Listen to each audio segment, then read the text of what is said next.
بریا 2 سالان دم داعش دست به سردور روشهلات ریبار دیجل دا گرتی ایک جباجرن هر گرن کنترول کر به ناو ربیعه دکویت سر سنور عراق و سوریه حتی نوکت دیمن شریل دیارن گو اوه پتر ساله که اف باجاره هاتی آزاد کرن جلای هزم پیشمرگی و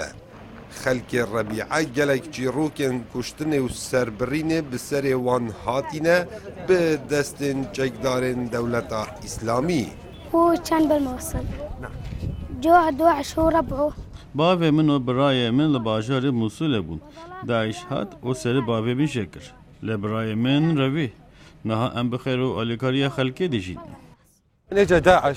ربيعه احنا طلعنا من ربيعه دما داعش هاتی ما ربیع جهلا ما کراست دیتن اوان زارو کشتن و فرنامبر و گلک آواهی تقاندن چه کار نما نکرن حتی سایلو دخلودان جناف بر و دزگهن حکومی بمبا کرن هنا خراب ودمار دمي ام وگریان ناحیه ربیعه کو پشتی هات رزگار کرن جلای پیشمرگی قهرمان ربیعه هات بوش ناف برن و او دورین خلکیوی نوگری چجارا ناهت آودان کرن لو ما خلک ربیعه وگریان سر رایوی چند ام هاتیم تنی هیکل خانیا هبو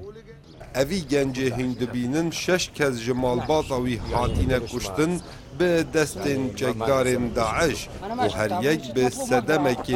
جدا. من البيت ولد عمي ايه خذوه وذبحوه جو خذوه من قدامنا يعني احنا كنا نشوف قريما من لناف مال بر لبر چاوین ما سریوی بری و دم سریوی بری گلک جمال دور نبو ما چاوین خوله نری و باب من لسرسنوری جلای قاچاقچیا و هات سربرین بله از دبیجم او کس جی داعش بون و من جنازه باب خو هلگرد چنگ و لیسینگیوی کفته بون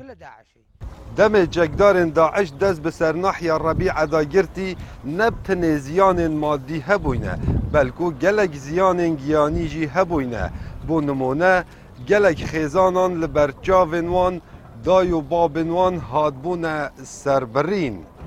کاو عمر دنگ امریکا قضا تل احفر ناحیه ربیعه